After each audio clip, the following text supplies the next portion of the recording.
I just couldn't hear anything before. Okay, great. Looks like everybody can hear and everybody's here, as I was stating when we concluded on September 19, 2024. The proofs were with Mr. Bartel. So, Mr. Bartel, you can call your next witness. Yes, I called Jasmine Curtis. Okay. Uh, Could you say that name again? I don't think I have. Jasmine Curtis. Uh, I don't see that name here. I have a Susanna Hillman, Deborah Arnold, Stephanie Plain, Bill Cronkite, Clarissa Kilborn, and Allison Bartha. Do you have a Tyler Morgan? He was here earlier, but he has since dropped out of the Zoom waiting room. Okay.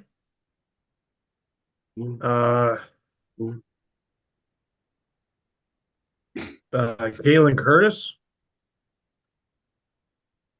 I don't see that name here. Geez, 0 for 3. What's going on here today? Let me, those were my last few witnesses that shouldn't take long, Your Honor. And then I have Dr. Hogan, but he's not available till 9:30-ish. Okay. So I need Okay, why don't you mute yourself, call your yeah. witnesses, and then we're not going to go off because we don't want to lose anybody.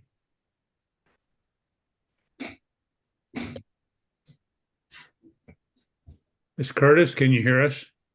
Yes. Okay. Ms. Curtis, we're going to take some testimony from you, so we have to have you sworn first. If you'd raise your right hand, we'll have you sworn. Do you solemnly swear or affirm the testimony you are about to give shall be the whole truth and nothing but the truth? I do.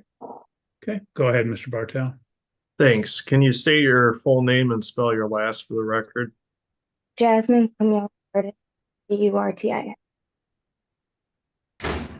And do you know Jamie Morgan and Carlina Toledo? Yes. And how do you know them? I'm in a relationship. I'm Okay, sorry, Ms. we didn't Curtis, hear that. We didn't hear that. I'm in a relationship with their son, Tyler Morgan. And how long have you been in a relationship with them? Over about 2 years and 2 months. Okay. And are you frequently over at Jamie Morgan and Carlina Toledo's house? I I'm sorry, we didn't hear that. I live in Did you say you live at the house? yes. Okay. And how long have you been living there? Since June of 20. I'm only catching maybe every other word that she's saying. Maybe she can reconnect. Yeah, we're not hearing you now, Miss Curtis. So Can you guys hear me better now? yeah, Yes. we could hear that. Could you hear Yeah, that, I Miss can Reed? hear you. Yes. Okay, why don't you, I don't know where you're sitting sometimes if you're not close enough to the mic, so maybe you need to move closer. Can you hear me now? We can hear you now. Okay, great. I can hear you all now. Okay, go ahead and ask the last question again, Mr. Bartel, so we can get that on the record. Thank you. So how long have you been living at their house? Since June of 2023. And before June of 2023, how often would you be over at their house? Every day, to be honest. I was going over every day after school. And did you get to know Chloe Cronkite? Yes, I did. Okay. And I guess could you explain why you got to know Chloe Cronkite? Well, Chloe is Tyler's niece and Jamie and Carlina's granddaughter, and she would come over, so I would play with her. So I knew her. So when you said you knew her because she would come over, how often would she come over? Chloe came over frequently. Okay. And when you say frequently, would it be on a weekly basis? Yes. Okay. Approximately how many days a week would she come over? Well, she would come over every Wednesday And then sometimes we would keep her on Wednesday nights. So, and then sometimes we'd keep her through the weekend. So sometimes 2 to 4 nights. on average per week? Yeah. And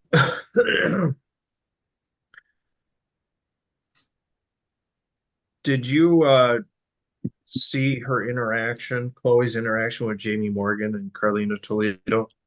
Yes, I did. And how would you describe that for the court? I would say Chloe was very affectionate and like clingy with them. She loved them. They're their grandparents.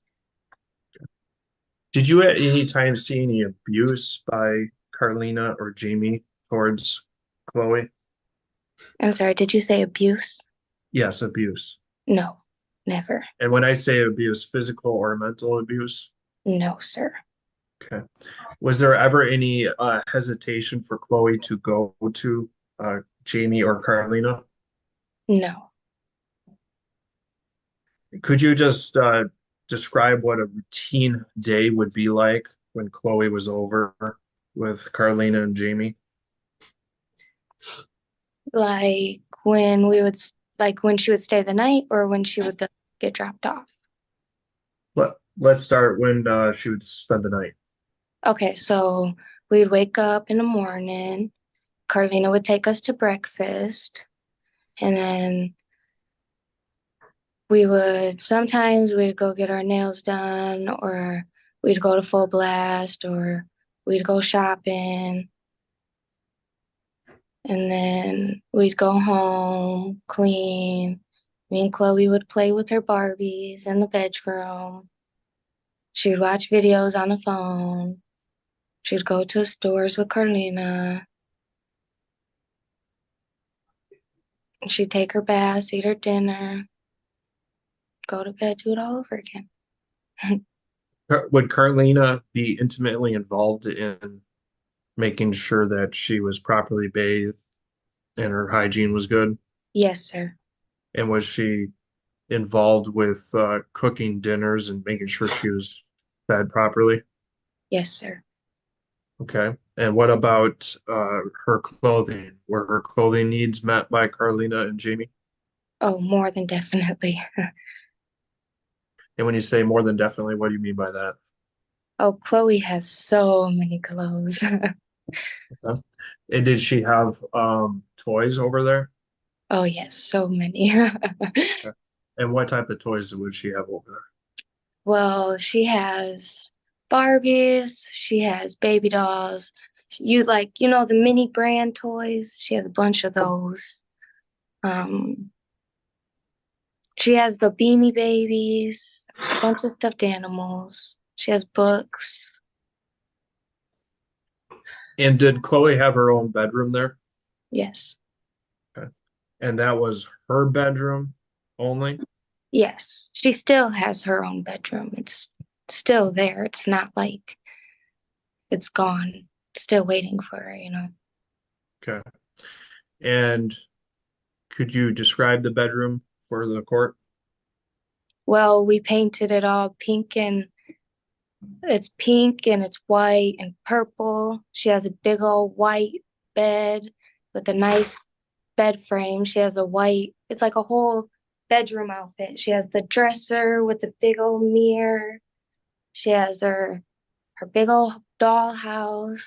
She has her closet, which is full of clothes, and she has her bucket full of toys, and all her books and shoes are on the other side of the closet. She has a TV,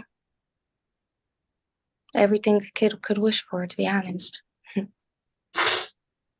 And did she ever have pictures of anyone up in her bedroom? Yes, sir. Okay. And what pictures would she have up? She had pictures of her and her mother. Did there ever come a time that those pictures were taken down? Yeah, there was a time that they got taken down, but when she came back over, she put them back up. So Do you recall the reason why those pictures were taken down? yeah, Kelsey Yeah. said that we need, well, sorry. Okay, yeah. Let me ask you this. You were beginning to say Kelsey said, did you ever hear Kelsey say the reason to take pictures down? Yeah, she said that we needed, well, sorry. Well, just yes or no. Did you hear it from Kelsey? Yes. And when you say Kelsey, you mean Kelsey Cronkite? Yes. Okay. What did she say? She said that we needed to take the pictures down of I'm Chloe. gonna object to how this is relevant to grandparenting time and it's hearsay. Well, with regards to hearsay, I had already confronted Miss Cronkite with regards to this, so it is impeachable, Your Honor. So that is an exception. With regards to the relevance, as I indicated with the case law out there, it is actually a lot of case law that suggests that the connection between the mother and the child in this particular situation, it is highly relevant, especially if we're talking about the connection that is maintained or not maintained by plaintiff. Okay, any response, Ms. Reed? I still don't see how pictures being taken down and put back up is relevant to the grandparenting time claim when the case law that Mr. Bartel cited, the parents were deceased and the mother in this case is not deceased. All she has to do for a connection is pick up the phone. Well, with regards to Your Honor, if I could respond, is Yes. it was deceased and the professional that unfortunately counsel omitted said deceased, but the testimony was deceased or the parent is gone for a period of time. So that is why it's relevant. And that's not the only case that's out there. I just cited the published case. Okay, well, obviously, as Mr. Bartel stated, it's for impeachment purposes and obviously for others that are relevant, the court is going to overrule the objection. Ms. Curtis, I guess I'll ask it again. What did specifically Ms. Cronkite, the best you recall, stated regarding the pictures? That she didn't like them and that they were upsetting and that they were making Chloe sad. Let me ask you this. Did you ever get the impression that those pictures were making Chloe sad? No, I didn't. And let me back up. You had talked about a general day when you guys would wake up. Let me ask you, what was a general day when she would either be dropped off or you guys would pick her up? Wednesdays. Well, no. So what was a general let me rephrase that. Sorry. So when you guys would get Chloe, was she usually dropped off or how did that occur? Yeah, she was usually dropped off. Or And by whom? Oh, yeah. Well, when school started, then we picked her up from the bus. Okay. Did Kelsey Cronkite ever drop off Chloe? Yes. Okay. I guess describe those times that Chloe was dropped off by Kelsey. Well, Kelsey would drop Chloe off and then Kelsey would bring Chloe to the door. They would just walk in our house and then we'd get Chloe, and then Okay. you mean after?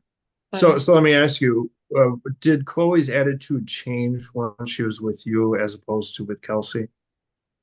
Yes. Could you describe that to the court?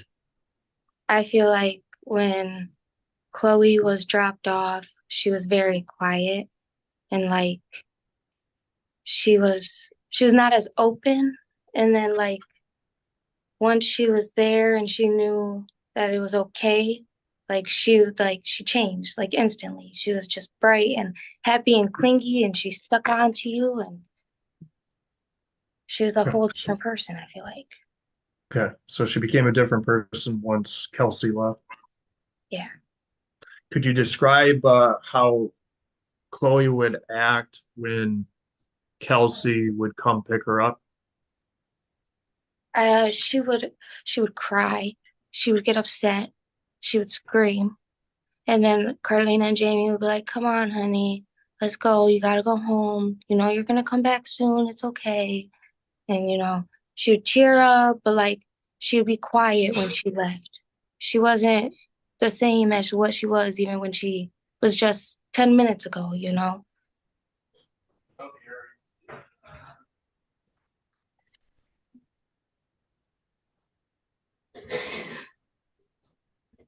Can you did Jamie and Carlina take care of Chloe when she was sick? Yes. Were there any times when they had to either specifically get Chloe because she was sick? Yes, I specifically remember one time when she had strep throat. Could you describe that? What happened?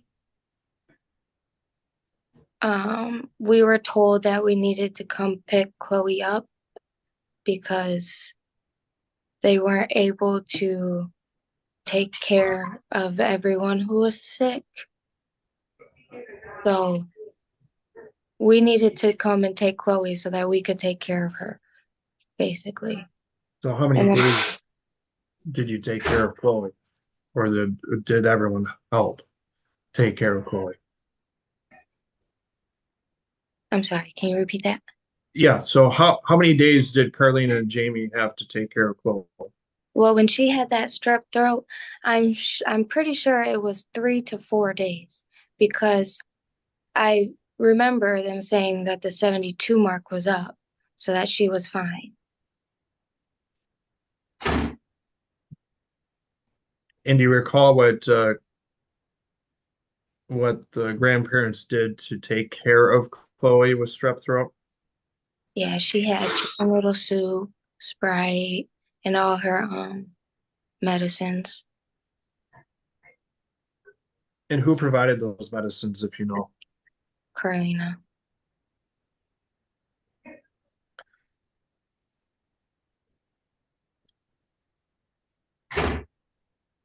Do you believe that Chloe had a bond with Carlina and Jamie? I do. Okay. And why do you say that? Because she's their princess. Like the way that she just loved on them when she was around. Like when I mean she literally clung onto them, I mean like she would sit on their lap and wrap her arms around their neck and just tell them how much she loves them. Like she was so affectionate with them.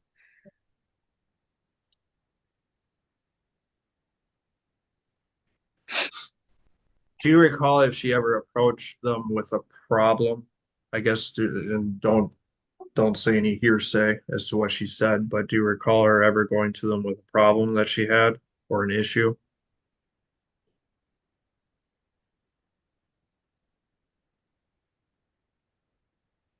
There was one time at their house, yes, when we picked her up from the bus. Okay, let me back up. I mean, would she go to Carlina or Jamie if there was an issue going on? Oh, yes, every Oh, time. okay, okay. She she didn't appear to have any fear going to them if there was an issue going on. No, sir.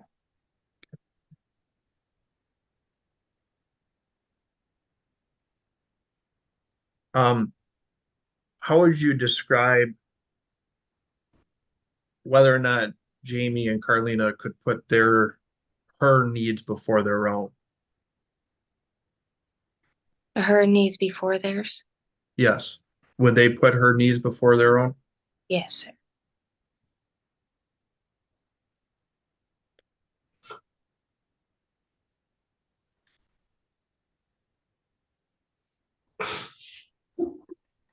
And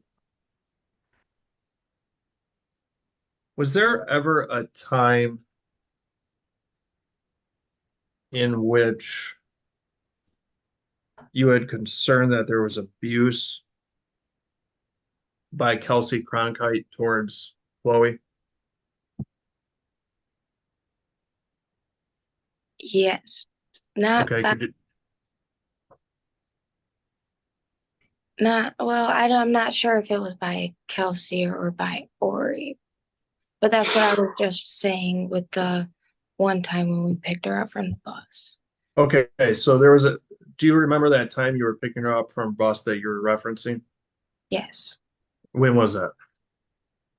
Oh, I don't remember the exact day, but I remember it was a Wednesday after school around 4 o'clock. Okay. And so you were there with whom? Carlina, Okay. Was anyone else there? Kelsey, and the little boy Gio, the little son. Okay. Did there come a point that Kelsey said something that made you concerned about the safety of Chloe? Yes, And can you tell me what that statement was? that they had whooped her I'm ass. gonna object, Your Honor, as hearsay. Okay, Mr. Bartel? Impeachment again, Your Honor. I confronted Ms. Cronkite with regards to that. Ms. Reed, what's your response? I don't recall Ms. Cronkite being confronted about being accused of whooping the kids after school one day. I think her conversation was, or her testimony was that he'd asked her about any abuse that occurred and she denied that, is my recollection. Is that what you're referring to, Mr. Bartel? Well, it was that, and I had confronted her, as I recall, asking whether or not she had told Carlina that she whooped her ass, or that someone whooped her ass, and that's how we do it around here. I will take it conditionally upon obviously able to, I guess you'd say, to establish that from her testimony. I have to go back and look, but I'll take it conditionally at this point. Okay. Ms. Curtis, what did Ms. Cronkite state to you? That they had whooped her ass because Chloe didn't want to go play in the bedroom with the boys because that's how they do it around there.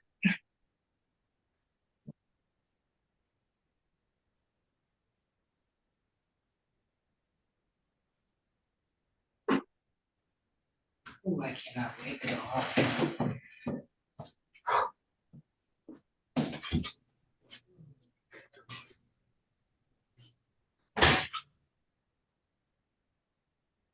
And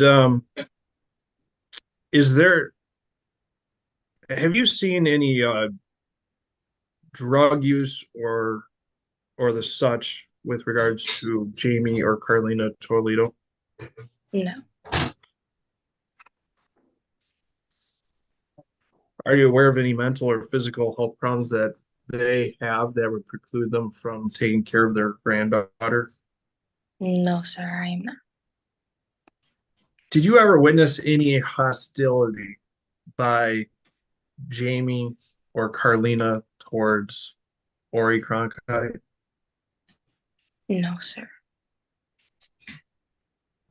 Did you ever hear them badmouth Ori in front of Chloe? No, sir. I've truly never heard them badmouth Ori until all of this has happened. And so that was never in front of the minor child? Never at all in general. Oh, okay. And did you ever hear either of them tell Chloe that Ori is not her father? No, sir, I have not. Was there ever, through statements or any other action by Jamie or Carolina, that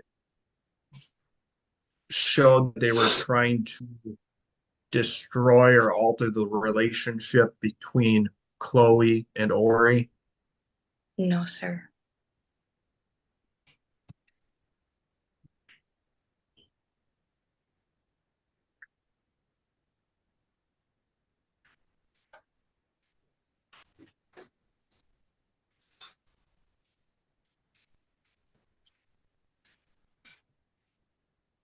And so would you ever see Jamie or Carlina engage in educational activities with Chloe?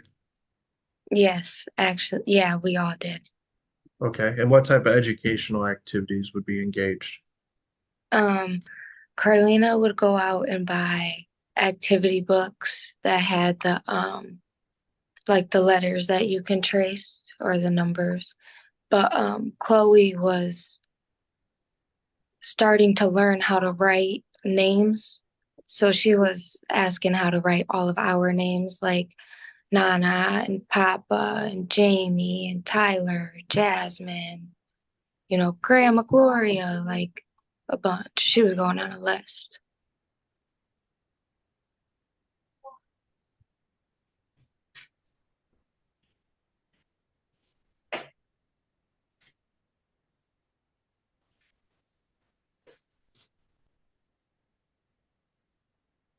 And so when was the last time you saw Chloe? The last time I saw Chloe was in December. Of 2023? Yes, the beginning of December 2023. Let me ask, so was there any indication from Chloe that she was in fear of Jamie or Carlina the last No. time that she saw them? No, sir. She actually, I had taken a picture of Carlina and Chloe hugging because Carlina had given her those Christmas ears. But there was no indication of any No, sir. hesitance or shy or anything that she didn't want to be around Jamie or Carlina. No, sir.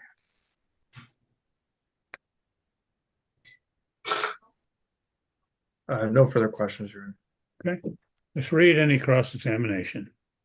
Just briefly, Miss Curtis, you said that you had not heard the grandparents badmouth Ari until all of this happened. Is that correct?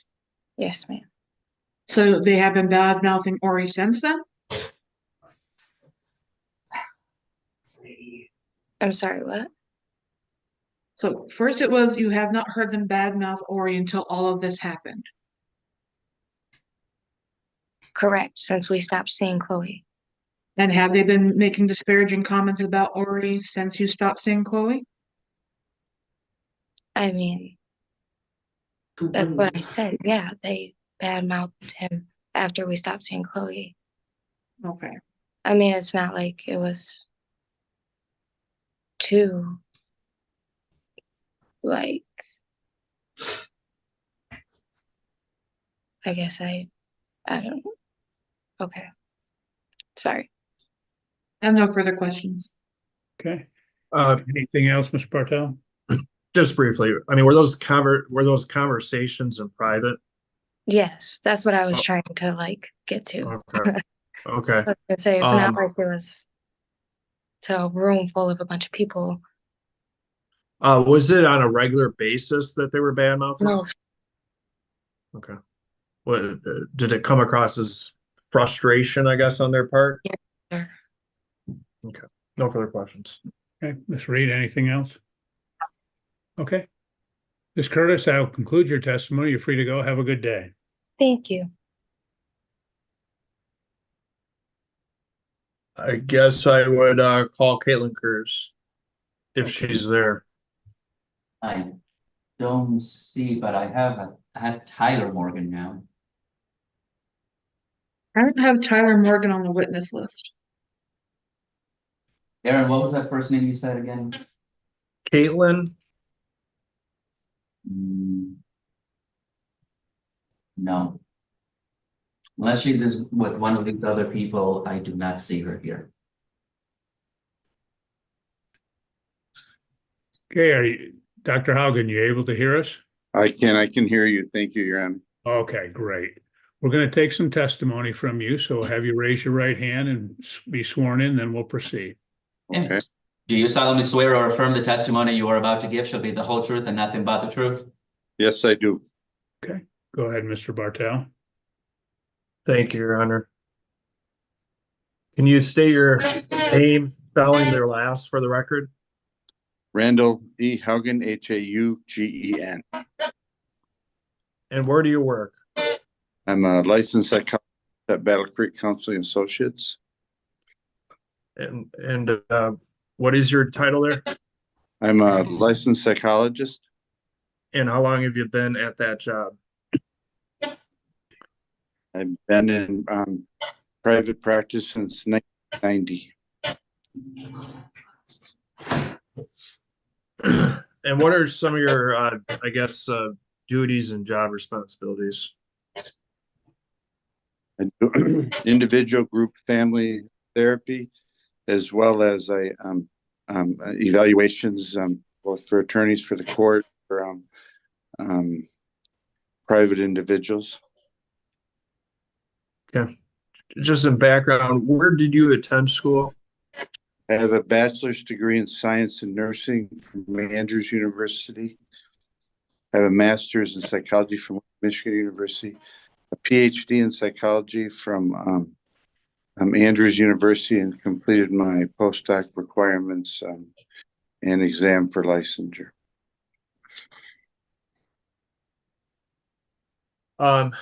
Have you given any lectures? Yes, I've given numerous lectures to in different areas. Yes. Okay. And do you have do you specialize in any particular field? I specialize in psychological evaluations, different areas like I do a lot of work with abuse and neglect, trauma, and evaluations for the court related to competency, criminal responsibility, phase 2 waiver evals, and others. Do you ever deal with, I guess, the relationship between grandparents and grandchildren? Yes. Okay, and I mean, has that been, I guess, how often have you done that? Hundreds of times over the years. Have you been ever qualified as an expert? Yes. And in what particular courts have you been qualified as an expert? 11 courts in Michigan.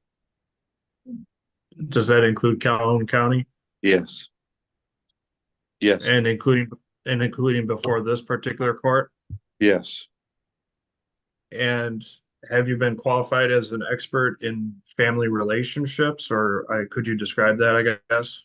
Yes, I've been qualified in the area of abuse and neglect, psychology in general, children, adults. I've been qualified with violent offenders, sex offenders.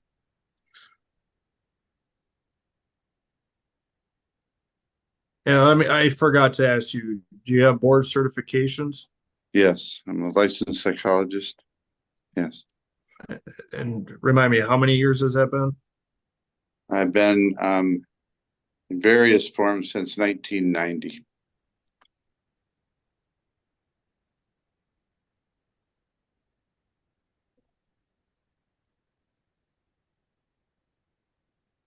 And in this particular matter, you haven't seen the particular child, Chloe Cronkite, correct? No, not to my knowledge. Okay. And you have been asked to come in and give some testimony based upon your experience as a psychologist in the family arena. Is that correct? That's what I understood, yes. And Your Honor, I guess I would move to the mission of Dr. Hogan as an expert in the family, including dynamics between grandparents, children, in this particular matter.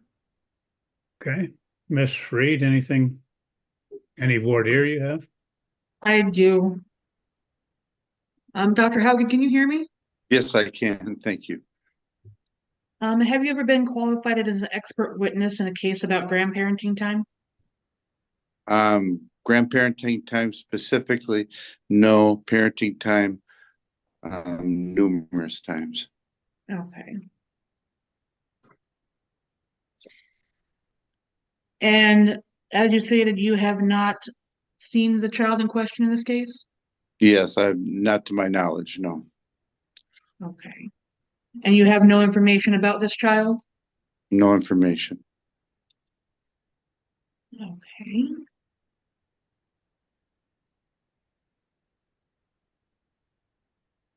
Have you ever spoken to the grandparents, Carlina Toledo or Jamie Morgan?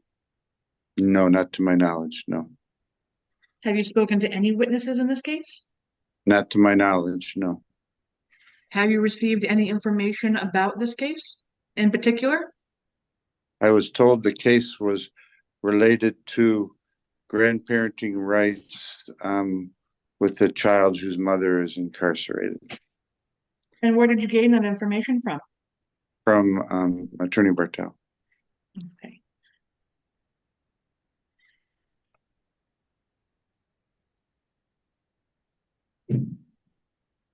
But there have been no evaluations done for this case? Correct. What materials or documents did you review in preparation for today? I didn't review any materials. Okay. Did you review any sort of family history or records prior to coming to today? No.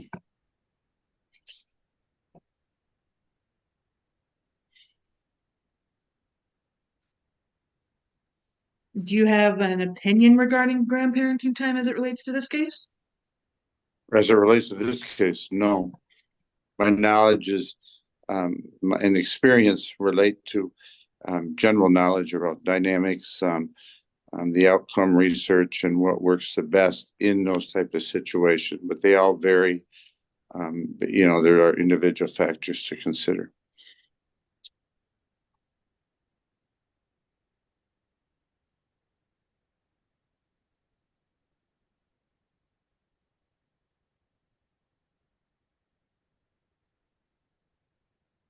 And are you being paid for your testimony today? Not to my knowledge, no. Okay.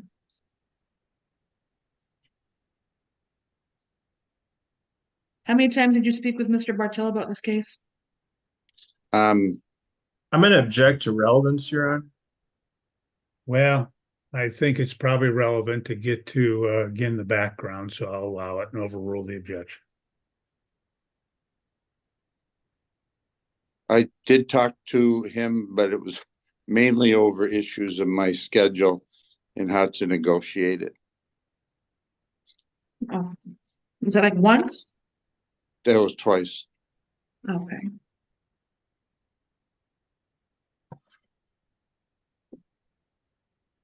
I have no further questions for Miss Dr. Hogan, but I would object to him being qualified as an expert witness as he does not meet the qualifications under MRE 702. He has not interviewed the child, he has not interviewed the parents, he has not interviewed the grandparents. And MRE 702 requires that the expert scientific, technical, or other specialized knowledge will help the trier of fact understand evidence or determine a fact and issue. And I don't believe Dr. Hogan, although I do respect him in all the other general areas that he's testified in, cannot help the court in this case in any of that realm, as Dr. Hogan does not have any facts to apply to this case.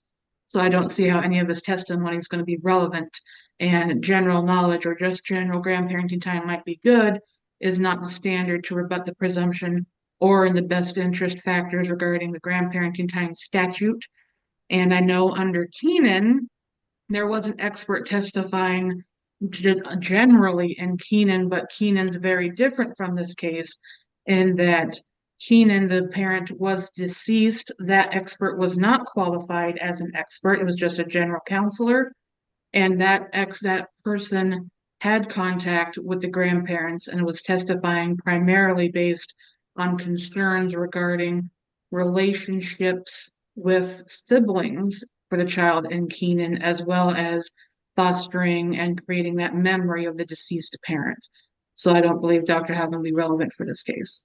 Okay, Mr. Bartel, your response. Yes, Your Honor, as was testified by Dr. Hogan, there was, well, first of all, let me say this, Your Honor. Dr. Hogan has testified as an expert in general in the past concerning family dynamics with regards to parenting time, etc. And that is similar here as to the grandparent parent grandchild relationship, Your Honor. This court has the ability to allow an expert to be qualified or someone to be qualified as an expert in a general field. Counsel on the other side misstates that law. They do not have to have interviews with people that can give this court and aid this court in understanding the dynamics generally out there with respect to whether it's parenting time and family dynamics, which Dr. Haugen has a plethora of experience, over 30 years of experience. He has the ability to help this court aid in those dynamics. He has indicated that he has read literature with regards to this. He has clinical experience in this area. And like I said, he can give the aid to the court as to general issues that are out there. With regards to Keenan, Your Honor, counsel needs to stop saying that it's just when a parent passes. That, and it's in the opinion, the psychologist testified, and this is word for word, about harms that a young child can suffer when a parent dies or is not around. And that part of the family is, quote, cut off from the child. Trial court concluded that the other parent's decision to deny child's time with deceased mother's parents would cause substantial harm to the child, given substantial likelihood that minor child will have an inability to remember the mother. And that's not the only case out there. There's other cases that deal with not just the death, but the mission of expert testimony as to general testimony about harms that can occur, Your Honor. And this court is smart enough to make those reasonable inferences with regards to that. So I would ask for him to be qualified as an expert. Okay. Any response, Ms. Reed? Yes, Your Honor, the court rule is very direct of the knowledge and skill will help the trier of fact to understand the evidence and determine a fact at issue. I don't believe that that is the case with Dr. Houghton's testimony in D in MRE 702. The expert's opinion reflects reliable application of the principles and methods to the facts of this case. Dr. Haugen says he doesn't have an opinion about this case. He doesn't have the facts of this case. And so he's not qualified as an expert witness. And I don't believe any of his testimony is relevant. Well, okay. In this particular matter, obviously, the issue is this is a Daubert challenge in the court in these particular cases is obviously the gatekeeper, and Daubert was decided back in 1994, and that pursuant to the Michigan legislature enactment of, again, 600.2955 back in 1995 in the greenhouse, in response to greenhouse and roads, basically it was an attempt to codify Daubert in Michigan, and that in fact occurred back in 2003 when Supreme Court amended MRE 702, and basically they said to explicitly incorporate Daubert's standard of reliability. Obviously, Daubert attempted to incorporate Fry, and as a general accepted, that was changed, obviously, and with the amendment of MRE 702, it was revised to require that an expert be based on sufficient facts or data, be the product of reliable principles and methods, and be the product of reliably applying the principles and methods to the fact of the case. In this particular matter, when the court does that in this particular matter, the parties have cited to the Keenan case, 2007 case.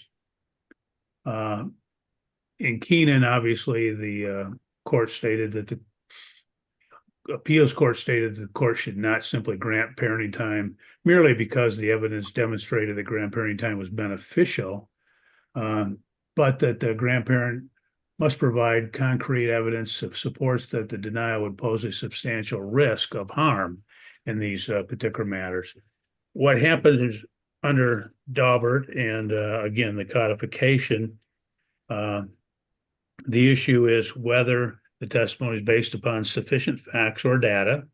The testimony is the product of reliable principles and methods, and the witness has applied the principles and method reliably to the facts of the case. I think what's being offered by Dr. Hogan is, again, addressing the application of the, I guess you'd say, I don't want to say background, but effectively it is background evidence generally, as he stated, to be qualified as it relates to in the family arena or the dynamics to a case such as this. Obviously, Dr. Hogan has testified as an expert in my court, as I know in many other courts. And this is, I guess you'd say this is a little bit different because we do have, as a part of the case, is that the court has to make a best interest analysis as well. And as it relates to the best interest analysis, there's a lot of things that the court has to consider. And one of those, obviously, is, or many of those, pertain to relationships in general in these particular cases. And as additionally, that the factors under the statute relating to the best interest. And some of those can be obviously extrapolated from general testimony. And so the court does believe that Dr. Hogan's testimony would be relevant to those particular factors and would again shed light in this matter as it relates to the family dynamics and the dynamics of the impact it would have upon the child generally.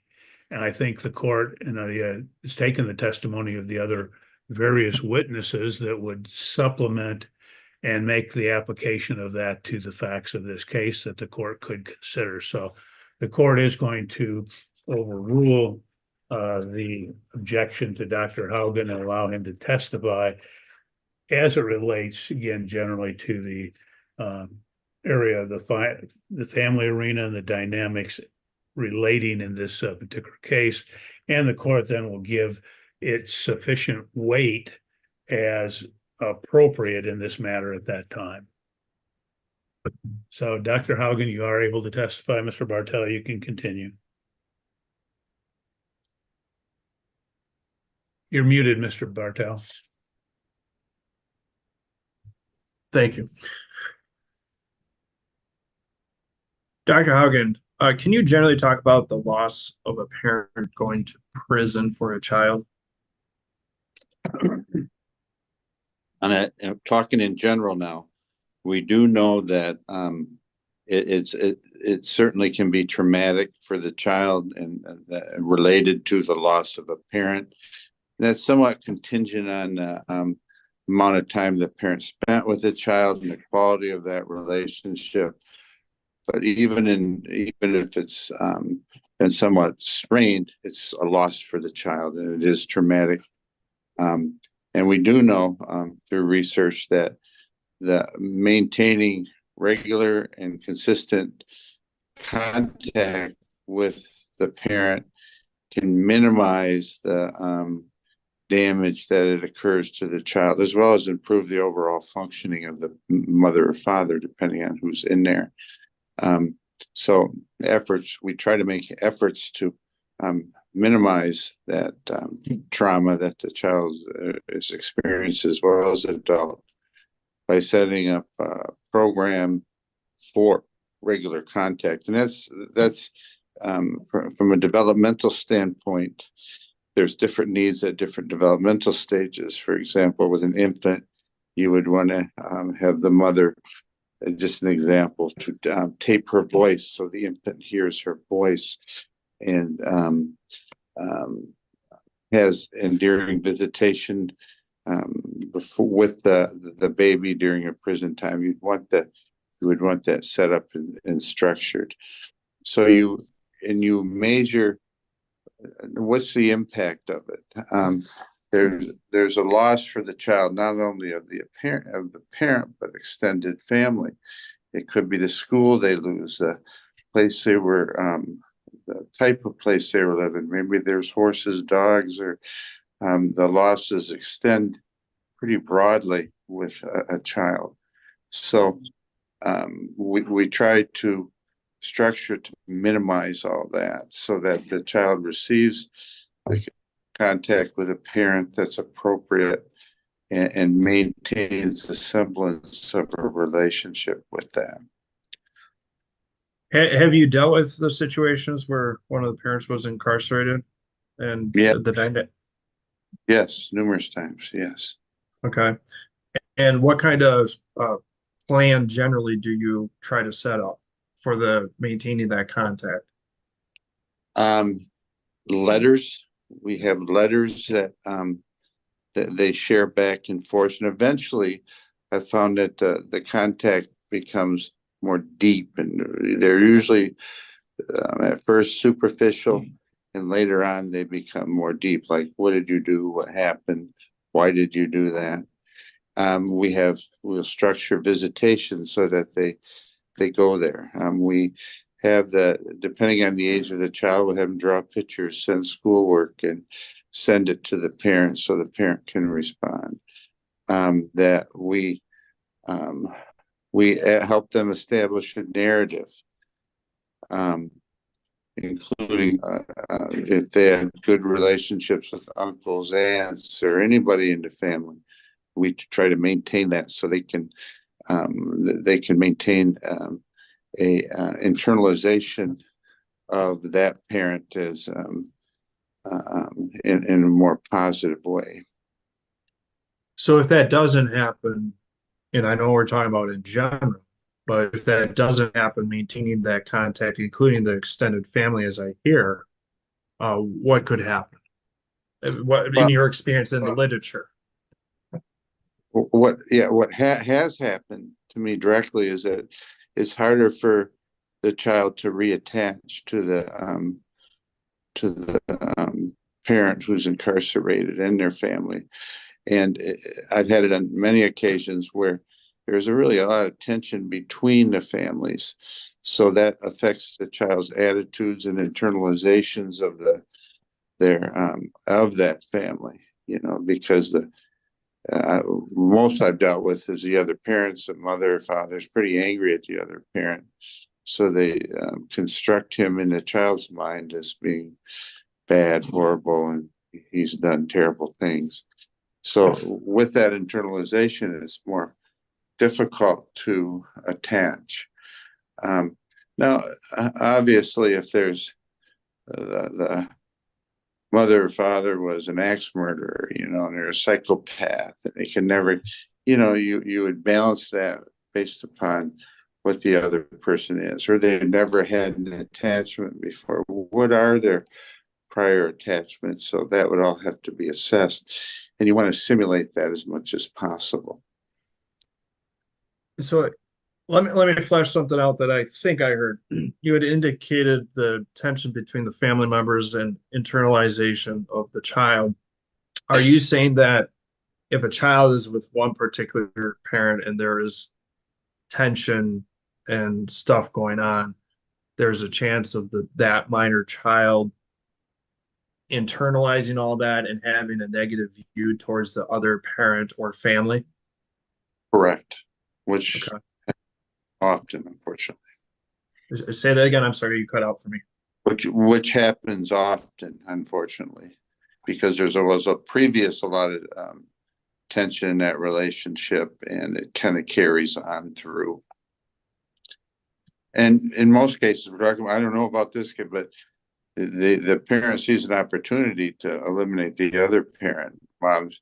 He's incarcerated. Mom says, finally, I get the child to myself. And then the child then has however long the parent's incarcerated, kind of indoctrinated by the other parent that they're bad and he's bad and horrible. So it's really difficult to get them to reattend. And you said you see that often, that happens? When I used to do that, yes, I saw it often. I've dealt with this clinically. I've dealt with it personally. You know, with my own. We have a daughter who's schizophrenic, and she was incarcerated, and I adopted the child. I had to maintain that relationship. My daughter's mentally ill; she's schizophrenic, so I had to maintain that relationship and let them know that this isn't your fault. This is what happens. Go into explanatory type stuff and facilitate that relationship as much as I could based upon how she was functioning at that time. And I still do. Okay.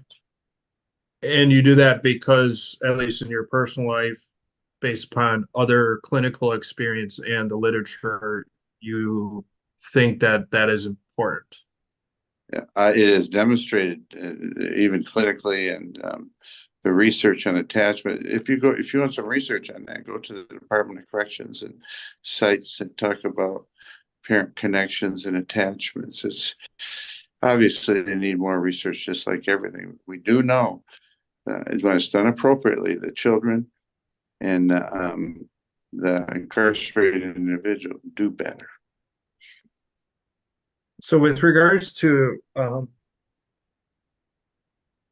guess, the tension, if there's been testimony that the father's current wife, so stepmother of the grandchild, bashes mother who's in prison, is that the type of behavior you're talking about that will affect the child?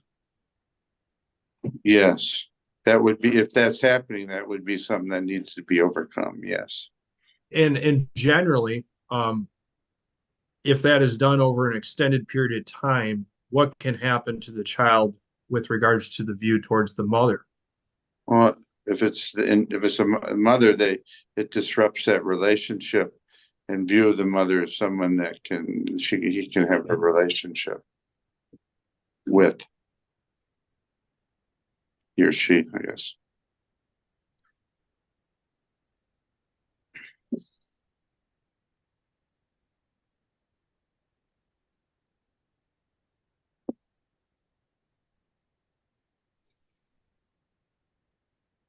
And so does that also, that continuing contact, if I understood from you, that can help with the transition of reunification when that parent that is incarcerated gets out?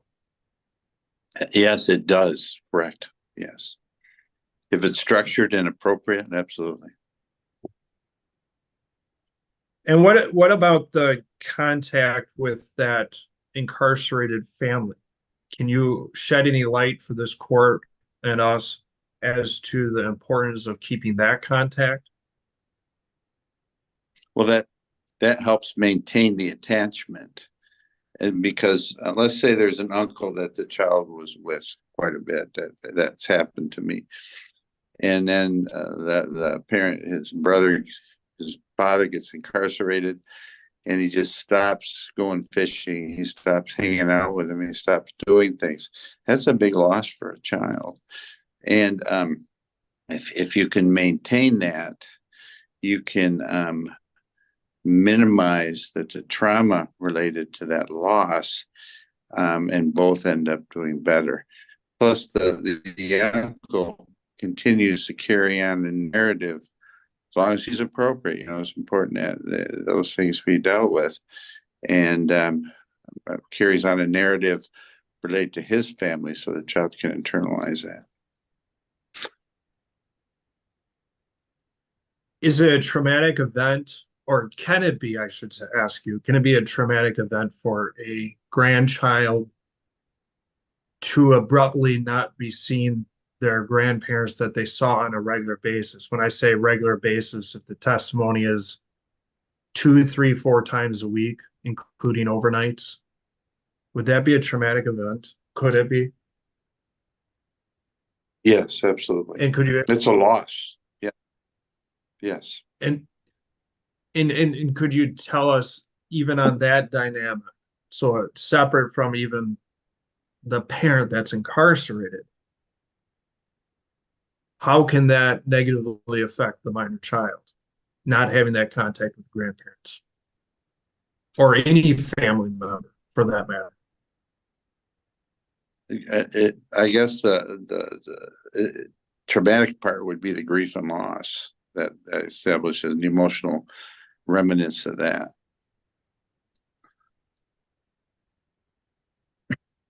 Is it different for someone that maybe, let's say, an older child, like 16 years old, as opposed to a younger child that's 5 or 6, where there's a abrupt change in that connection or visitation with that extended family? Well, each child is different based upon their attitudes, their temperament, and their background and their experience with it. The only advantage to a 16-year-old is that their developmental task is to individuate and become separate. That's why you get the rebelliousness. So, and an older child has the ability to process it more and put it into words and construct meaning, where the younger child needs more help in developing that. So is that to suggest that? Oh, go ahead. Developing meaning of what occurred, right? Not that the 16-year-old does, but language skills for 16-year-olds generally higher. Their ability to conceptualize abstract thinking is higher, which makes it easier. Can it be more confusing for a younger child at the age of 5 or 6 as opposed to an older one if there's that abrupt change? It can be, yes. And that's because they're at a different developmental stage that they may not fully comprehend what's going on? That's correct, yes.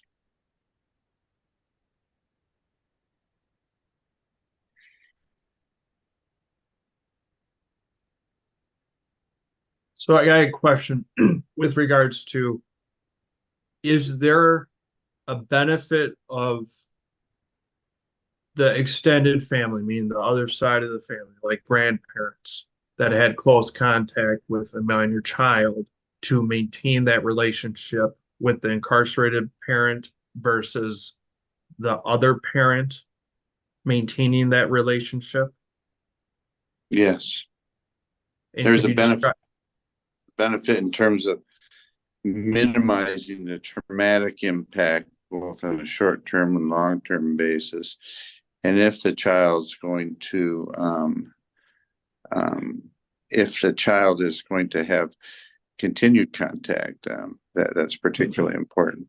And I don't know the details of the case, or if the parent has 20 years to serve, that's different than 3 years, because in 3 years you got to prepare to reunify. 20 years, it's different. And the situations are different. So if in this particular case, the mother was going to be out, let's say within even 3 or 4 years, you're saying that would be an extreme benefit to have that connection still with the child? Yeah, if the plan is eventually for the mother to reunify with the child to some degree, it certainly would be beneficial. And let me circle back. I guess maybe my question wasn't as good. Is there like an actual additional benefit to ensure that that child has that connection with the incarcerated parent by being with the extended family over the actual parent that is not incarcerated? If that individual from the family had a prior attachment and relationship, you want, and they're appropriate, of course, it would be um, uh, something that helps prevent and minimize the trauma that the child experiences. So that extended family can ensure that they maintain that relationship for the minor child. Would the minor child feel more comfortable on that side of the family with that connection? They would experience less of a sense of loss.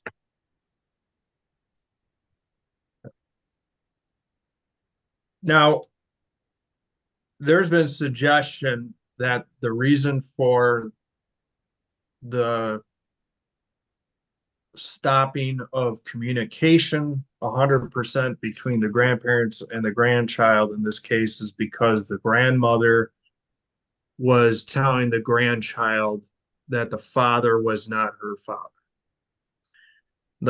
So if that is what the allegation is on the other side, is that an insurmountable issue to deal with, in your opinion?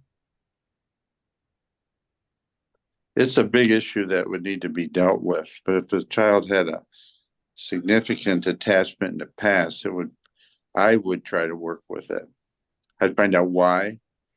If it, what was the where is the information source? How was it constructed? And I would investigate that. And if I find the child is there's been significant boundary violations on an ongoing basis, then doing something with that contact certainly would be an option. Well, is it any different than one parent disparaging another parent during a divorce? No, it's not different. So, you see that a lot. Would you agree?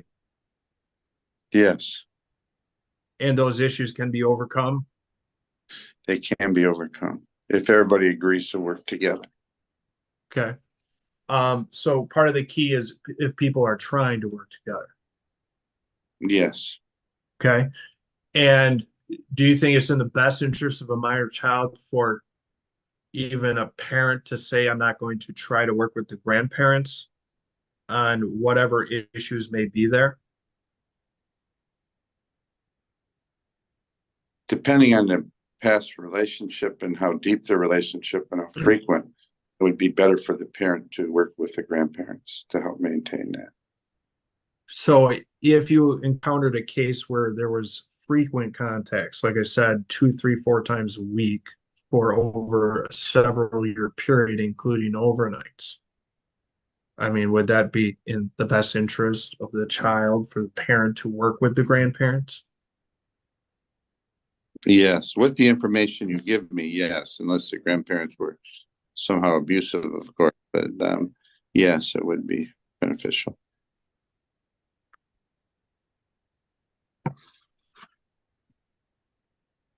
I guess I want to, I guess I want to ask you about the ability of a 5 or 6 year old to conceptualize time. Have you dealt with that in the past? Yes, particularly during the evaluation process. Time Okay. time, or what we call temporal sequencing, doesn't occur till a child's a little older, maybe not in terms of that. And I'm sorry, you broke out, Dr. Hogan. What age? depending on the child, their developmental level, their level of intelligence, it's usually around 8, 9, and 10 where they can begin to get a concept of time, where last week means something. Okay. And so if a child said something happened on a particular day of the week and it happened 3, 4 months ago, would that give you concern if they were 5 or 6 years old? Just to clarify, they're saying if the child tells me a few months ago something happened on a Tuesday, it would be, it would be subject to evaluation, yes. It would be rare that a child could do that. And why is that? The temporal sequencing isn't very well developed. Is there so what process would you go through if a child 5 years old comes to you and gives you something happened on a Tuesday months ago? What process would I do in the interview? Yeah, I mean, how would you address that? I mean, if I understand that would be of some concern because there is the temporal sequencing is not there Yeah. at that age. So how would you, if they were making an allegation of something happening on a Tuesday months ago, how would you deal with that? From a clinical standpoint, I would ask more about it. Say it was Tuesday. How do you how do we know it's Tuesday? What did you do on Wednesday? You know, how do you know it's Tuesday? Then I would look for details related to that, and I would also talk to the parents, talk to what was going on that day, you know, and I would seek more collateral information related to it. And so is it fair to say you would investigate that more and not just rely on the child? Correct. For that type of information, yeah. It would be more reasonable if the child said during Christmas time, everybody got in a big fight and it ruined my Christmas. So yeah, they could do that, but to come up with an arbitrary date and time for a 5-year-old, I'm not sure I could do that. You know, what did I do 3 months ago on a Tuesday? I don't know. So it would be subject to more inquiry. Are children at the age of 5 and 6 more impressionable than older children? They can be, yes, depending on the child, but from a general developmental level, yes, they're more impressionable. And so if certain things are happening at home, they're being told certain things, such as mother is a bad person or mother's going to be in prison forever, things like that. Generally, how do children internalize that? Well, they would internalize the other parent negatively, and that they could be bad. They may feel guilt about it, you know. Even at that age, children feel guilt about it, and they grieve and they feel sad. And they need permission to feel sad and grieve, and realize that the other parents are not feeling that way, which helps them. They can bury it. Then we see more patterns of acting out and behavioral disturbances. And at some point, does that child start having the same view as the parent at home Yes, towards the one that's incarcerated? yes. And why is that? Well, one of the learning methods of children is, you know, modeling, and they learn it vicariously, that we tend to adopt the attitudes and beliefs of our parents at that age.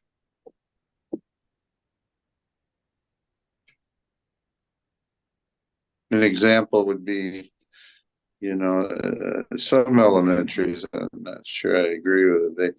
They say, are you, would you vote for Trump or you vote for yeah, Harris, you know, and who's a Harris, who's a, and they generally go with where their parents are at, you know, so they tend to internalize the same perceptions and ideas and with their parents at that age. So if a child about 5 or 6 years old was in counseling and made some allegation towards the grandparents numerous months after being in counseling, how would you in general deal with that situation? If they made allegations that, like what I told you before, in this case, the allegation is that grandmother has told the grandchild that the father is not the grandchild's real father and had taken the child to some random house to show the child who the true father was. So let's say 3 months into counseling, you hear that. What would you do? They've been in 3 months. they've been in counseling 3 months? Yes. Or I think I heard that, or they haven't seen a counselor in 3 months. No, they were 3 months into counseling before they state that. How would you handle I would process it, listen, talk about how it feels. Then I would get the parent in right away and ask about it directly. Then if that occurred, I'd have the parent ask about it or bring him in session and process what occurred.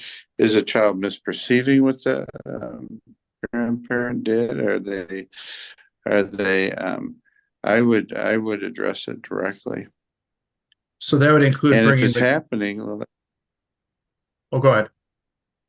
yeah, if the other family member, whoever they're talking about, had regular contact with the child and it was an important relationship, I would address it directly.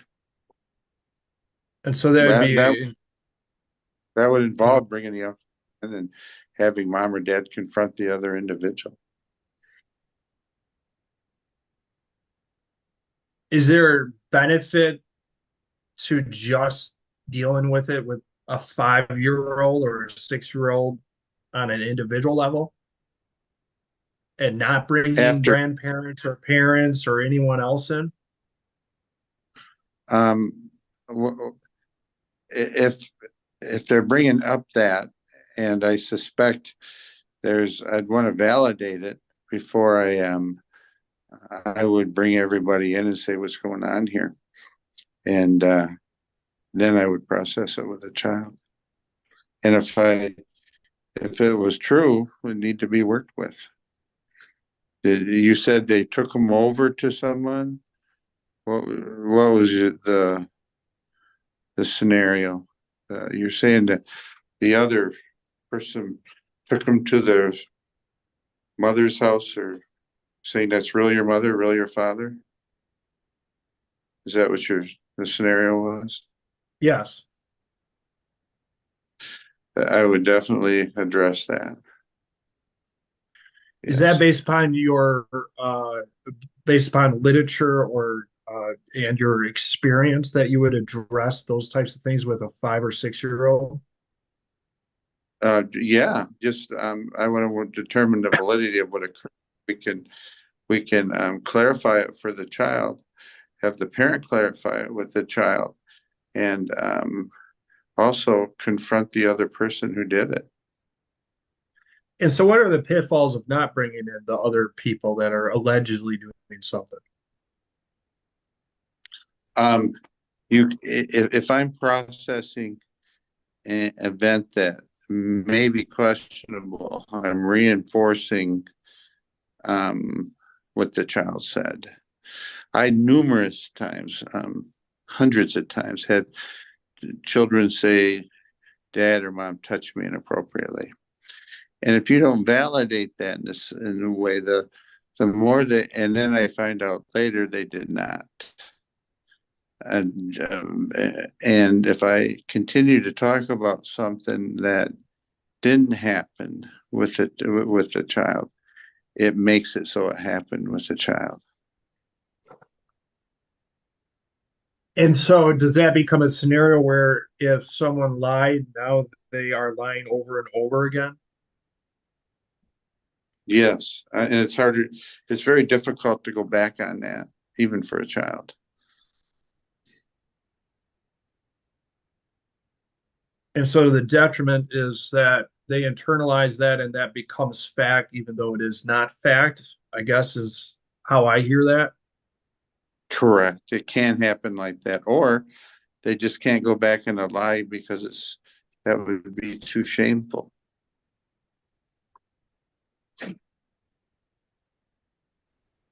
Um,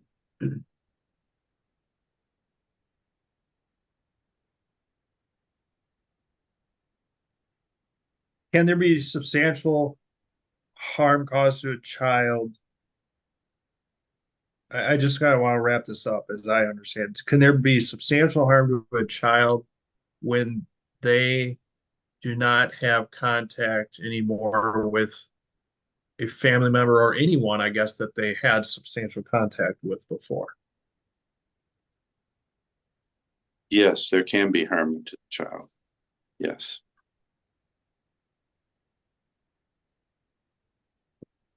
And how would you reestablish that relationship if the court were to grant grandparenting time and it had been let's say, about a 9-month period where there had not been contact? How would you reestablish that contact? Would it be some kind of graduated time, like with parent to parent, or how would you do that? I recognize I don't have all the facts here. This is not on this case, just in general. I would first start with the grandparents. I'd have a meeting with them, and I'd have a meeting with the mom or whoever it is, dad. And then I would say the court has ordered this. We have to implement it. And then what are your concerns? I'd ask on both sides. And I would get them together in the same room, and I'd have them talk about it and develop a plan to assure, number one, appropriate boundaries are being maintained, that a schedule is being followed, and you go off from pickups and drop-offs, and even mate with the child and say, we're going to start where you're going to visit Tuesdays at 4 or whatever it may be. So so they understand what's going on here. And I would talk about the issues related to secrets and privacy, and talk about the difference between that. We don't keep secrets, but we have privacy. And the parents would talk to them and kind of reinforce each other's role in terms of that. And I would begin slowly. And so that could be done with a counselor? Yes. Okay. That's what yes. Is that the most appropriate, especially if a father has a negative view towards the grandparents or vice versa? Yes, absolutely. Is that because the counselor would act as more like a mediator and be able to establish those boundaries? Yeah, address any concerns each parent have, set up some rules and structure related to it, and assure there's no triangulation going on with either side, where the parent pits the child or the grandparent pits the child against the other. We're doing this for the best interest of the child to facilitate relationships. All right, so I got a question, and I apologize up front. It may not be ultimately clear, so I'll work through it. So you had talked about in generalities today. And those generalities were based upon your clinical experience and literature. Is that correct? Yeah, if you go to the Department of Corrections site, they even have programs that are kind of research-based on there to help facilitate that. It's also evident clinically that boundary violations hurt, and that maintaining contact with a previous attachment that was positive helps. So it's all that in attachment literature, it's there. And that triangulating two parents fighting or two individuals fighting over the child can be harmful. Okay. And so if I heard you correctly, keeping that attachment or connection with people, even that had the boundary violations, is still important, is what I heard, correct? Well, they would need to be fixed, the boundary violation. Yeah. Right. But it's important to have that connection still if there was an extreme contact before. Yeah, if there was a lot of contact that was positive in the past, yes. With regards to your testimony here today, this information, clinically speaking, and coming from the literature, that's because is it true that that happens significant amount of time through the research? And that is why you can speak generally? I guess stated another way, this isn't like it happens only once in a while. Correct. Okay. So On this, yes. say that again. I've dealt with numerous cases with this, yes. But it's a certain high degree that this occurs. Is that correct? And that's why you can speak to this on a clinical experience level and what the literature says. Yes. I don't know about a high degree, but enough of it to be relevant. No further questions. Okay. Ms. Reed? Dr. Hogan, you talked about some boundary violations regarding a child being told that like their parent's not their parent by a grandparent, correct? Correct. And you said that boundary violations can hurt. They can, yes. Okay, and you also said that we don't keep secrets, we have privacy. Is that correct? Correct. So is it harmful to a child for, say, a grandparent to tell the child to keep secrets from a parent under threat that the child might be spanked by the parent if the parent finds out about the secret? Yes, that can be harmful. And when a parent is incarcerated for a period of time, can it be harmful to, say, a 6-year-old to tell that child that, the parent's going to be home soon? Yeah, to a 5 or 6-year-old, absolutely. It can be. I mean, it doesn't, they don't understand what soon is. I'm not sure it's harmful, but it can create some unrealistic expectations in the child. Can it be upsetting for the child to hear that? Can be upsetting. It'll be upsetting when, if their perception of soon does not meet his preconceived idea what soon is. I would tell my grandchild, we can get an ice cream cone soon. Well, they don't know what soon is. They would perceive that as right now or tonight. So when that comes into it creates some internal conflict for the child. I don't know if it's traumatic, but it's not something that's healthy. You talked a little bit about when, there might be some contact with extended family or grandparents and that contact is abruptly ended, that it can be seen as a loss, potentially a traumatic event. Is that correct? Correct. Does your opinion change if the child does not want to see those people? I would, if I'm going with the scenario that was given to me, if they've seen that uncle, whatever, whoever it is, 2-3 times a week, I would inquiry why. Are they beginning to? My hypothesis would be they just had a bad relationship. They didn't want to go there in the first place. Number 2, the other parent may have so much animosity toward whoever they're visiting in that family. They're aligning with the parent. Or another hypothesis would be that they overhear stuff which shape their child, or being told stuff directly about the other parent, which creates some negative impressions. And then I would go from there.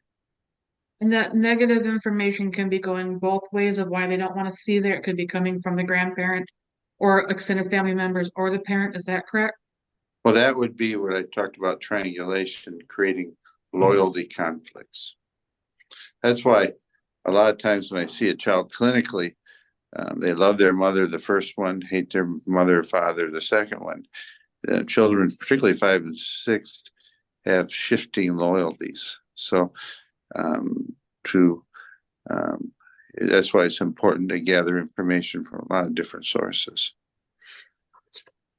And then you stated that when the child makes an allegation, we want to do some sort of investigating into the validity of that allegation to see what's going on, right?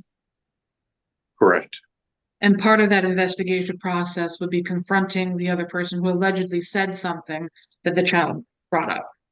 In that conflict, in that context, if the parent who mainly has a child finds out someone else is saying something that jeopardizes his role, that should be addressed directly.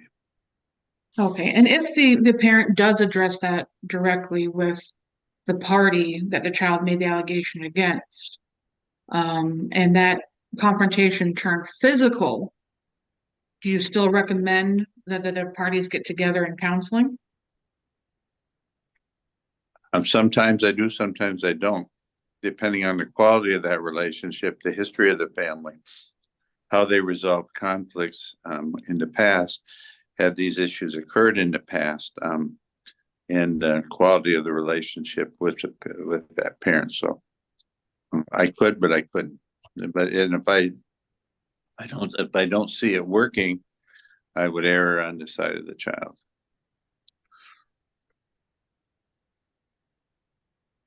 You had stated that the boundary violations would need to be fixed. How could we ensure boundary violations are being fixed when we're proposing or stating that there's going to be like unsupervised contact between a boundary violator and a child?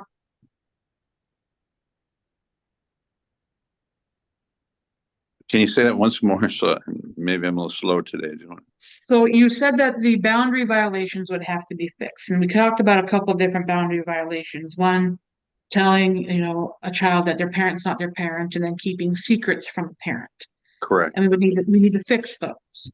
Correct. So how would we fix the boundary violations and make sure they don't happen again if a boundary violator is having unsupervised contact with a child?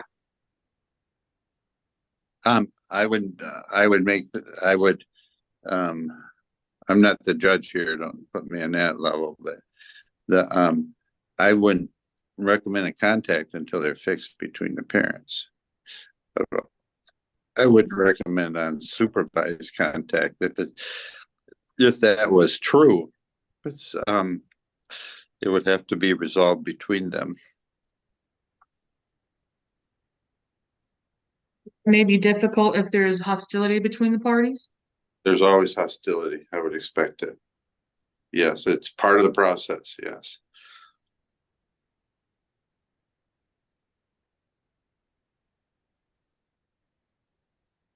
If the child does not want to go and see, let's say, a grandparent, would be harmful to try and force that child to go?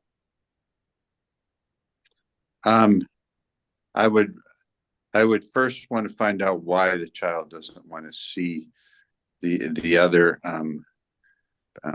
parent or family member, whoever you're talking about, and I would want to look at their past relationship with that individual, and I would wonder if they were very positive before. I wonder where the shift came, and I would explore that prior to making a decision.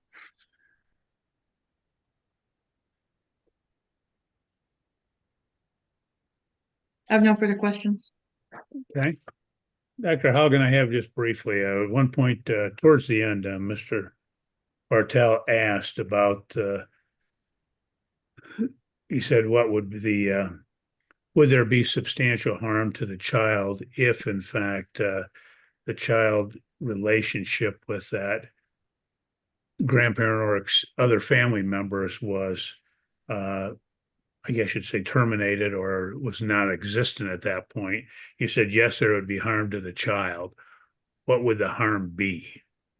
In terms of just severing a relationship, assuming it was previously positive, and there was time spent together to form a relationship, a disruption in attachment would create a significant grief process, sadness, confusion, unhappiness, and so the traumatic response would be a grief response, and it could be a fear. What did I do wrong? My mother's horrible. Am I horrible? Those type of things, depending on the child. It doesn't have to all the time but with most that I've experienced and many other children, it does.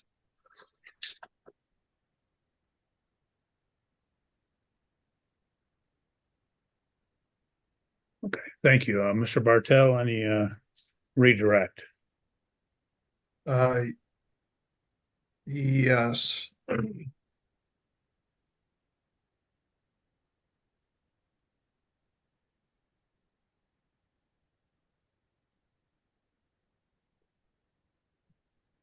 Is there a shifting chance? Is there an increased chance of shifting loyalties with parents if the child is only with one parent all the time?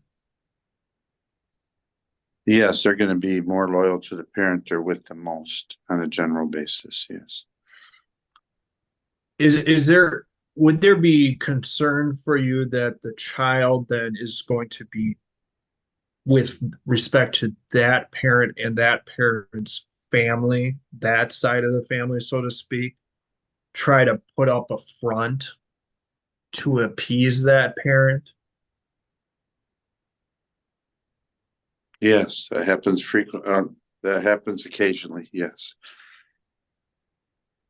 And what do you mean One by of the that? big issues is if the child believes that they're not allowed to grieve. I haven't seen many children. I've seen children numerous times in loyalty conflicts, and the parent will say, "Oh, he's doing just fine without his dad. She or he is doing wonderful." But when you get him behind closed doors, there's a lot of underlying pain that he's not willing to express or deal with. So, I guess what I'm imagining, you tell me if this is correct. You have a child that's with the father or mother, whoever it may be, and their family. So they are acting happy, things are normal, but really underneath, there's a lot of issues going on. Yes. Okay. So that's not abnormal for that to happen. No, it's happened to numerous people I saw, and that's why, for example, in my case with my daughter being schizophrenic and paranoid and whatever, I explained that to him, and back when he was younger, and said, "We're going to have to hold off for a little bit because the brain's not working right. It's not your fault." And but I want to maintain that relationship because it's always his mother. That's his mother. We're adopting him, yes, but he knows that. And I was startled one day when I heard him talking to his friends, and he'd say, "No, it doesn't bother me." But when he talked to his friends in the same situation, it bothered him. And that's happened to me numerous times in the clinical, in my clinical practice.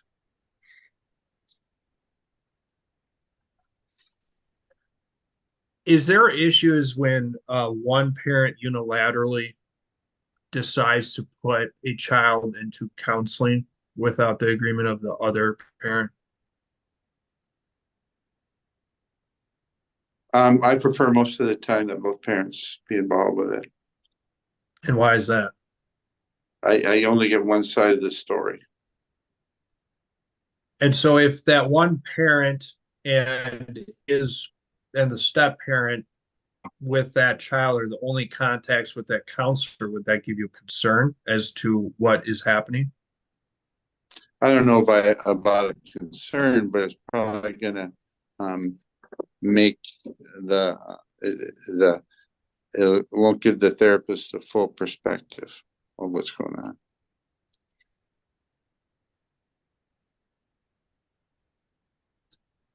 So if you're really trying to fix it, you should have everyone involved. Is that what I'm hearing? In the scenario described to me, you have to have everyone involved, right?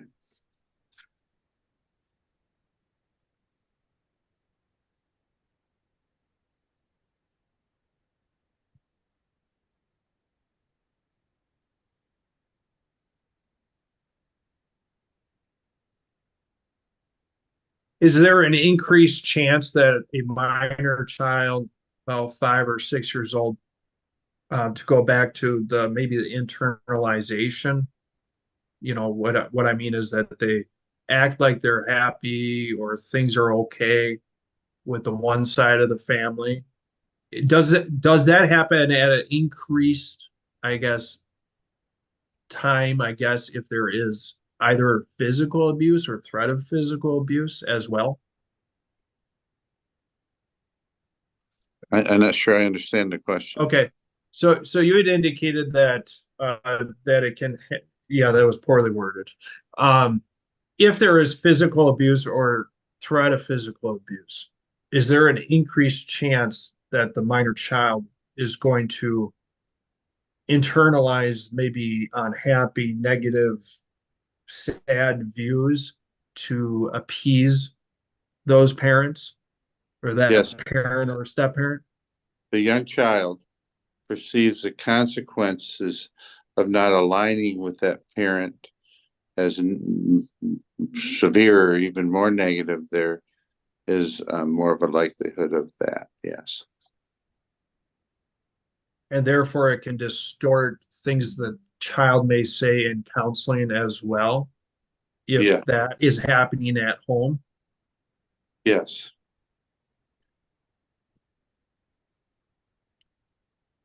No further questions.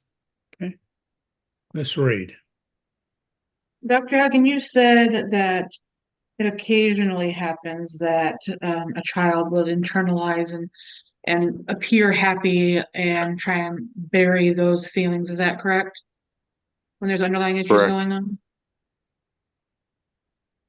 And so in a particular case, when the child hasn't seen, say, grandparents or extended family in almost 10 months, and there's been no behavior change since before the contact stopped and after the contact stopped, that would be concerning. Concerning regarding not having a behavior change, Yes. I think that would be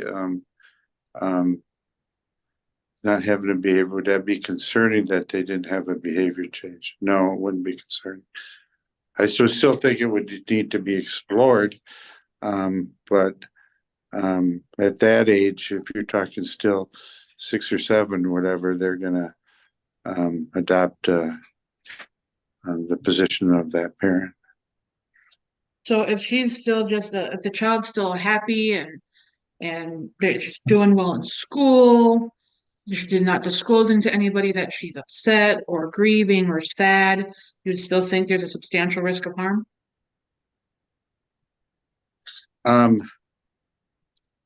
There's more of a risk of harm than later on as they emerge into their preteen and teen years when they try to wrap their head around what occurred.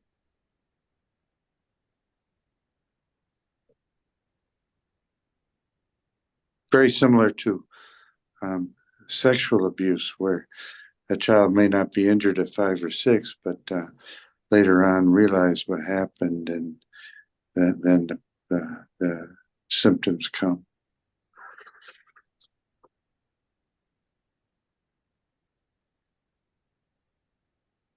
I have no further question. Dr. Hogan, just to follow up on that, what Ms. Reed stated is, would you find that unusual if, in fact, as she states, the child after the loss, let's say of a parent or other side of the family, that child would, again, function as they had prior to that loss? I would say some children do that. I would find it unusual, although it is possible that it wouldn't come out later on as they're beginning to understand more what occurred.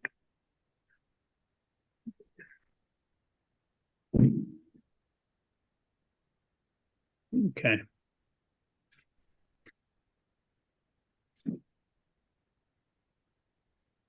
If the child continues to act and react as they had prior to that loss, is that an indication that there was no harm experienced by the child? No, it may be, again, we're in hypothetical here. It may be an indication that the child's just burying it and not buried it and not dealing with it at that time. Okay.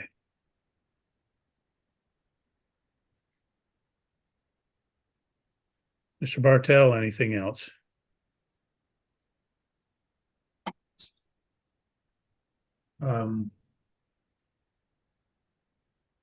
Nothing further, Your Honor. Okay. Ms. Reed? Just quickly, Dr. Hogan, so you said that it may be that they're bearing with it or not dealing with it? Objection has to answer. I mean, she can argue at the end and highlight whatever she wants. It's kind of a theme. I can ask a different question. Well, go ahead, Ms. Reed. Well, Dr. Hogan, could it be that this child is completely happy, fine, and not bearing it at all? Yeah, I guess it could be anything, I guess. I mean, but I haven't seen that very often, but I suppose depending on the child's temperament, previous coping abilities, some children do, yes. I have no further questions. Okay. Anything else, Mr. Bartel? Okay, so, and I understand, Dr. Hogan, I'm going to preface again, you haven't seen the child or whatever. And you had said that you hadn't seen it happen very often to Miss Reed's question. I guess you would have to take that in the context of whether or not there's verbal and physical abuse by the parent and step parent at home, and what processes were occurring with regards to unilateral decisions to the counselor and who was involved, and basically everything else you had said. Is that correct? Yes, you'd have to put it all into context, yes. So if we have secret counseling, unilateral counseling, and we have testimony that the grandparents were not involved at all with counseling, and the counselor did not get anyone else involved, and that there's been abuse or at least verbal abuse by stepmother, do you think that would change your, I mean, would that give you extreme concern that the child may be suppressing things? That would be a big hypothesis I'd entertain, yes. And that would be consistent with the literature and your clinical experience? Yes. No further questions. Anything else, Ms. Reed? Yes, Your Honor. So Dr. Hogan, if the testimony came out that there wasn't secret counseling and that the parent knew about it and the counselor was trying to investigate some of these allegations, and this counselor was working with the child for 9 or 10 months, and that counseling was abruptly ended by a parent, and that they were working through those issues, and there were none of these allegations, or there's no abuse, physical or emotional abuse going on, and that there was some severe, significant boundary violations done by the grandparent against this child, triangulating the grandparent against father to keep secrets and telling the child that the father is not the father. Would that change your opinion? I guess Wait, I'm gonna, I wouldn't have an opinion because I didn't see him myself. I'd have to put the whole thing into context. Yes, that could, that part of it could be, I'd have to assess the prior relationships, the relevance of that prior relationship, and dig into child a little bit. It's really hard to say with any certainty that the court demands that it is or isn't. Right. So you can't say like 100% that this child's at a substantial risk of harm. objection, Your Honor. I don't think they talk in 100% certainties, but I would say, I don't know 100%, but there's certainly a risk for the child, yes. I have no further questions. Okay. Anything else, Mr. Bartel? Dr. Hogan, do you ever have 100% certainties in your profession? I don't have that in my life. No, I don't know. Okay. So we just talk about degrees of harm based upon your experience and clinical experience and what the literature says. Is that correct? Correct. Okay. You could say accurately that all sexually abused people aren't traumatized, aren't necessarily traumatized. There is some people who are sexually abused that don't exhibit very many trauma symptoms. Not common, but it occurs. It's not popular in the literature either, but it occurs. And like I and like we I Percent certainty. Right. But it most of the time, often it occurs that the child demonstrates some harm. and so what you testified here today was based upon your clinical experience and literature and talks about what happens often. Is that correct? Correct. All right, no further questions. Okay, Ms. Reed, anything else? No, Your Honor. Okay, Dr. Hogan, that will conclude your testimony. Thank you. You're free to go. Have a great day. Thank you, Your Honor.